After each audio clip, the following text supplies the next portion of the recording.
오늘 우리에게 주신 하나님의 말씀은 역대하 14장 2절에서 5절 말씀입니다. 제가 가진 성경 구약 673페이지입니다. 역대하 14장 2절에서 5절 말씀입니다. 사실인 줄 알고 함께 읽겠습니다. 아사가 그의 하나님 여호와 보시기에 성과 정의를 행하여 이방 제단과 산당을 없애고 주상을 깨트리며 아세라상을 찢고 유다 사람에게 명하여 그 조상들의 하나님 여호와를 찾게 하며 그의 율법과 명령을 행하게 하고 또 유다 모든 성읍에서 산당과 태양상을 없애매 나라가 그 앞에서 평안함을 누리리라. 아멘. 함께 읽은 본문에서 보듯이 아사가 하나님 여호와 보시기에 성과 정의를 행하는 것으로 시작합니다. 함께 읽진 않았지만 1절에 보시면요, 아비야가 죽고 아사가 이제 유다 왕이 되었음을 알 수 있습니다. 그리고 10년 동안 평안함을 누리는 알 수 있는데요, 그 이유가 아사가 성과 정의를 행하였기 때문입니다. 본문이 말하는 성과 정의가 무엇인지 다시 살펴보도록 하겠습니다. 무엇이었죠? 우상을 없애고 우상배를 금지한 것입니다. 주목할 것은요, 4절 말씀인데요, 4절 말씀 함께 보시겠습니다. 유다 사람에게 명하여 그 조상들의 하나님 여호와를 찾게 하며 그의 율법과 명령을 행하게 하고 입니다. 아멘. 이처럼 성경이 말하는 선과 정의는요, 우리가 생각하는 것과는 다릅니다. 하나님을 찾고 하나님 것으로 충만한 상태, 결국 악이 없는 상태를 말하는 것이죠. 하나님은 악과 함께 거할 수 없기 때문입니다. 그러므로 하나님 통치 안에 거하는 것이 되는 것입니다. 그 말은 곧 무엇이냐면요, 하나님 말씀에 순종하게 되는 하나님의 백성이 되는 것을 의미합니다. 아멘. 하나님 말씀에 순종하게 되는 것이에요. 그리고 그것이 하나님 나라가 되는 것인데요, 5절 후반절을 보시면요, 나라가 그 앞에서 평안함을 누리니라. 결국 하나님의 통치가 있고 그 나라가 되고 말씀에 순종하는 것이 되면 평안함을 누리게 된다는 것이에요. 이와 같이 성과 정의를 행하게 되면 분명히 평안함을 누리는 축복이 임한다는 것입니다. 믿으십니까?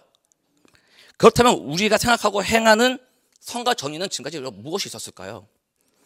우리가 일반적으로 생각하면요, 구제, 교회 봉사나 사람에 대한 배려를 우리는 착한 일이라고 생각하는 경우가 많이 있죠. 물론 이런 것들은요, 교회의 덕이 될 수 있습니다. 하지만 이런 것들이 오늘 본문에 빗대어 본다면 성과 의를 행한다고 볼 수 없는 것이 되는 겁니다. 이런 것들은요, 어떻게 되죠? 시간이 지나거나 또 그 시간에 나의 의의가 될 수 있기 때문입니다. 그렇다면 그것은 무엇이 되는 거예요? 결국 나를 섬기고 나의 의를 드리는 우상숭배가 되는 것이기 때문에 그것은 참된 성과 정의가 될 수 없다는 것입니다. 나를 섬기고 나는 착한 사람이야, 선한 사람이야 라고 여기게 될 수 있기 때문입니다. 또 다른 사람들을 판단하게 되는 실수를 범하게 되기 때문입니다. 내가 하나님이 되어 선을 판단하게 되는 것이죠.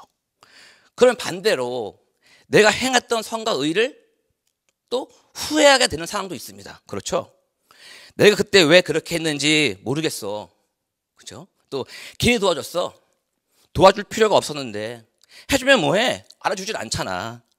이런 자신의 행동과 마음에 대해서 후회하는 상황들이 생긴다는 것입니다. 그것이 내 마음속에 평안이 임하는 건가요? 내가 한 행동들이, 내가 한 선한 그런 정의로운 일들이 과연 나에게 평안을 내려주지 않지 않습니까? 그렇기 때문에요, 결국 그들의 평안이 임하지 못하고 누리지 못하기 때문에 하나님이 허락하신 성과 정의가 될 수 없는 것입니다. 말씀 한 구절 보겠습니다. 빌립보서 1장 10절 말씀입니다. 읽어드릴게요. 빌립보서 1장 6절 말씀. 너희 안에서 착한 일을 시작하신 이가 그리스도 예수의 날까지 이루실 줄을 우리는 확신하노라. 여기서 우리 안에서 시작하신 이가 누구십니까? 누구시죠? 하나님이시죠. 그리고 이 착한 일은 무엇입니까? 이 착한 일은요, 5절에 나와 있는데요, 제가 읽어드릴게요. 빌립보서 5절 말씀입니다. 너희가 첫날부터 이제까지 복음을 위한 일에 참여하고 있기 때문이라. 아멘. 착한 일은요, 복음에 관한 일입니다. 결국 하나님께서 우리에게 베풀어 주신 은혜, 복음을 위한 것입니다. 그분이 우리에게 하신 구원 사역을요, 매 순간 깊이 새기면서 우리는 살아가야 되는 것이에요.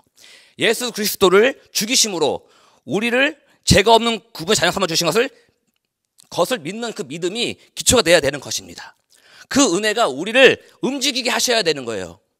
우리가 하는 삶에서 하나님의 모든 구제 사역, 교회 사역, 또 나의 모든 삶이 하나님의 은혜로 된 것임을 믿으셔야 됩니다.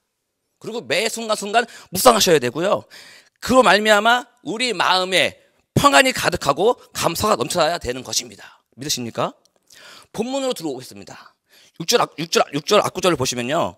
여호와께서 아사에게 평안을 주셨으므로 그 땅이 평안하여 여러 해 싸움이 없은지라.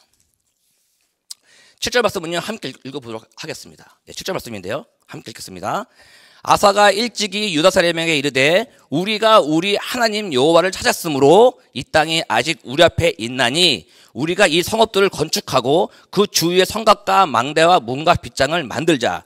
우리가 주를 찾았으므로 주께서 우리 사방에 평안을 주셨느니라.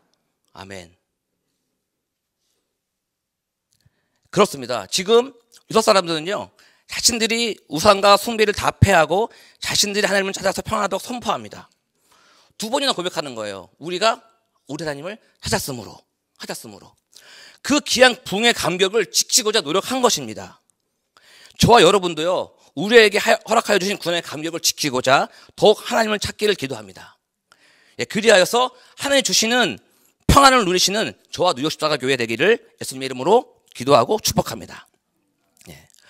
유다 백성들이 하나님의 붕의 감격을 누리는 것도요, 영원하지 못합니다.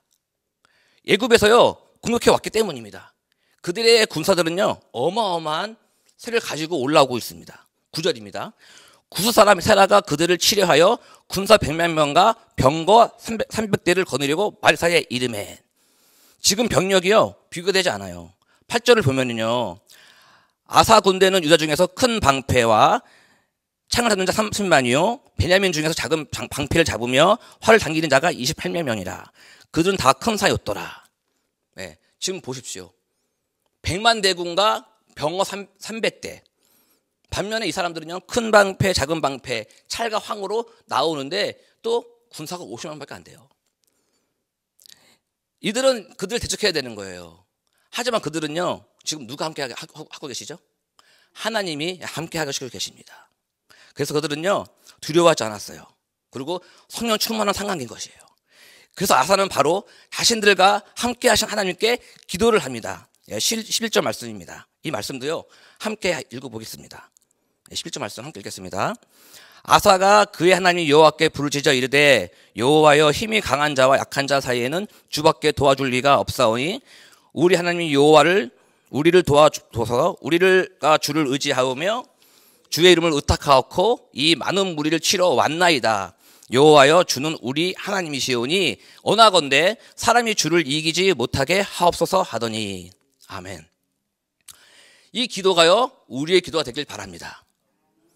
사실 영적으로 힘들 때는 사단이 건들지 않아요. 그렇죠? 왜 안 건들죠? 그냥 두면요, 쓰러져요. 멀어져 갑니다. 하지만 지금 유다처럼요, 하나님과 찾고 성령 충만하면요, 사단이 가만두지 않습니다. 예수님도요, 40일 기도 후에, 40일 금식 기도 후에 사단이 시험하지 않습니까? 그러므로 항상 우리는 영적으로 깨어 있어야 합니다. 사람을 의지하기 전에 하나님을 찾고 하나님께 기도해야 하는 것입니다.